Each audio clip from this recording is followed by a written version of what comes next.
Olá, tudo bem? Que bom que você veio. Nós vamos conversar hoje sobre o poder fisiológico da água. A água é a substância mais abundante no corpo e pouco lembrada na prática médica. Grande parte do corpo é água e nós médicos sabemos muito pouco sobre água. 60% do peso corporal é constituído de água. A água é o mais abundante constituinte do corpo humano. Um indivíduo de 70 quilos tem aproximadamente 42 litros de água distribuído de uma forma diferente no corpo, principalmente intracelular. 2/3 ou mais da água no corpo está dentro da célula. Tá? Então a concentração é principalmente intracelular. Aqui está a concentração da água no mundo. Apesar de mais de 2/3 do planeta ser água, a grande quantidade de água é salgada. Nós não tomamos água salgada. Nós precisamos de água doce. Só 2,5% é água doce. E desses 2,5%, só 0,36% está disponível em lagos, rios e pântanos. 1/3, mais ou menos, 1/5, mais ou menos, 1/4 disso aqui está no subsolo e os outros estão nos polos, congelados na forma de gelo. O Brasil, apesar de ter rios caudalosos, grande parte da água brasileira, infelizmente, está contaminada, principalmente por metais tóxicos, metais pesados. Aqui está a molécula da água. A água é formada de 2 hidrogênios, que são os polos positivos, e o oxigênio, que é o polo negativo.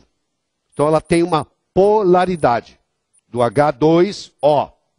Essa polaridade cria um ângulo em torno de 104,5 graus, que é o ângulo normal da água, que quando colocada na forma hexagonal, ela vai para 109,5.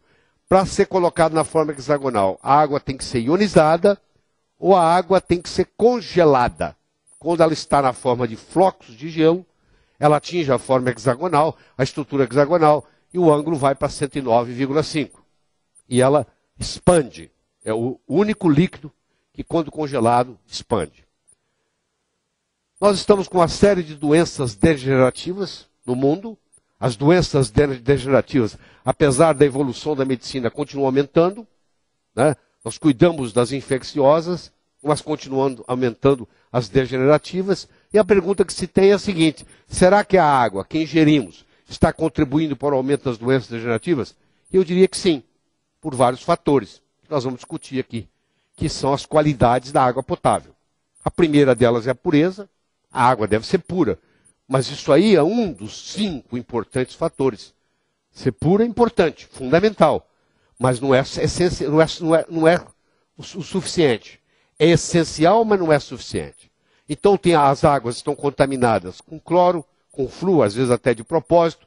Estão contaminadas com metais tóxicos. Estão contaminadas com derivados de petróleo, que é chamados xenoestrógenos. E estão contaminadas com compostos orgânicos. Então isso tem que ser eliminado da água. Essa é a parte da filtragem. Essa é a parte da pureza da água. Isso é um dos fatores.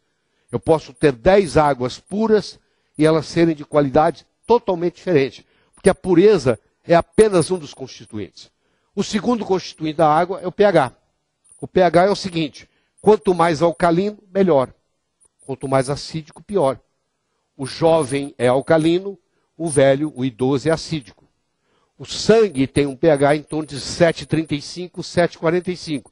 O ideal seria você tomar uma água que tem um pH acima de 7,35, 7,45, no mínimo. Porque todas as vezes que você toma um líquido que tem um pH menor do que o pH do sangue, você está promovendo no corpo um sacrifício. O corpo tem que trabalhar por um mecanismo de buffer para poder trazer o pH sanguíneo a esse número, porque esse número aqui é mágico. O pH só tem que estar entre 7,35 e 7,45, senão a pessoa tem sérias consequências na sua saúde. Existem aparelhos que medem, você coloca o probe na água, você mede o pH da água e sabe-se que por volta dos 40, 45 anos, na maioria das pessoas, há uma queda de bicarbonato. Será que o envelhecimento causa a queda do bicarbonato? Ou o bicarbonato que causa o envelhecimento? Nós não sabemos. Existe uma teoria dizendo que a gente envelhece porque a gente vai acidificando. Então o corpo perde essa capacidade de gerar bicarbonatos, de alcalinizar. Então aí a gente passando a tomar substâncias mais alcalinizantes, facilita o processo de alcalinização do corpo como um todo. Todas as vezes que nós ingerimos algo alcalino, por um mecanismo compensatório, o nosso estômago vai produzir ácido clorídrico. Mas o estômago não consegue produzir ácido clorídrico sem ao mesmo tempo produzir bicarbonato de sódio. Então ele produz o ácido clorídrico que vai para dentro do estômago e ele produz o bicarbonato de sódio que vai para o sangue, que vai para o tecido, que vai para a célula. Então esse mecanismo é por isso, porque alguém vai dizer, mas você toma uma água alcalina, quando bate no estômago, ela vai se acidificar de qualquer forma, mas vai se acidificar desse jeito. Mas ao mesmo tempo o bicarbonato está sendo produzido e está sendo colocado no sangue. Todo alimento gera no seu metabolismo final um lixo de natureza acídica. Então uma refeição que você faz, um almoço, um jantar, um café da manhã, ao final aquilo ali vai ter uma reação acídica. O corpo tem que trabalhar para fazer aquilo ficar alcalino. Outra característica importantíssima da água, que a maioria desconhece, é a sua capacidade de ser oxidante ou antioxidante. Quando o redox é positivo, a água é oxidante. Quando o redox é negativo, a água é antioxidante. A grande maioria das águas, a grande maioria é oxidante. Ou seja, ele oxida o corpo, enferruja o corpo. A água ionizada é uma água antioxidante. Então, o oxidante e o antioxidante é o seguinte, você tem aqui uma estrutura, você tem aqui as órbitas, você tem aqui os elétrons girando, eles estão equilibrados em um par, um roda no sentido horário, outro roda no sentido anti-horário. Se você remove um desses elétrons, essa estrutura fica um oxidante. E ela sai procurando um elétron para compensar isso aqui. E aí, aquela estrutura que deu para esse, fica oxidante. E aí você tem uma reação em cascata, que pode dar 10 mil reações de uma vez. Você mede a capacidade oxidante ou antioxidante da água em milivolts. Existem aparelhos especiais que você coloca lá o probe e sai a medida. E isso aí determina se ela é oxidante ou antioxidante.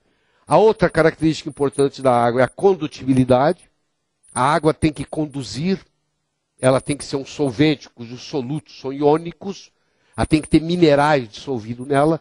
Por isso que uma água de osmose reversa, uma água destilada, uma água desionizada, não serve para beber, porque ela não tem os minerais. E se ela não tem os minerais, compromete a condutibilidade.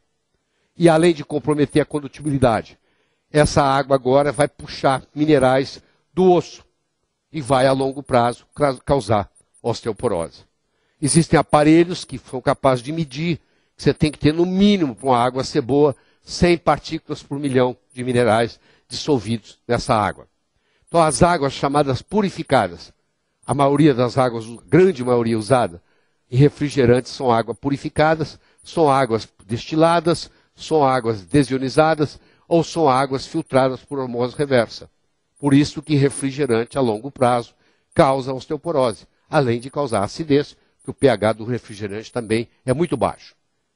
E finalmente, a tensão superficial da água. A tensão superficial, quanto maior, mais dificuldade tem a água de fluir. E quando ela é tomada, quando ela chega nos capilares, tem capilar que ela tem que ir contra a gravidade. E se ela tem uma tensão muito grande, ela não sobe. E, consequentemente, ela acaba, às vezes, até desidratando. Se você tomar uma água com uma tensão superficial muito grande, você acaba sofrendo um processo de desidratação tomando a água. Isso depende muito de como as moléculas se aglomeram, os aglomerados, chamados clusters, que é medido por ressonância magnética nuclear. Então você tem aqui uma água que tem moléculas formadas em grupo de 11, e você tem aqui uma água formada em moléculas em grupo de 6, na forma hexagonal. Essa aqui essa em forma de 6 tem uma tensão superficial muito menor do que aquela em forma de 11. Então essa aqui seria muito mais benéfica do que aquela. À medida que você ioniza a água, você vai fazendo o cluster ficar menor e com isso, consequentemente, vai diminuindo a tensão superficial. Ray Kurzweil é considerado hoje provavelmente o homem mais inteligente vivo no mundo.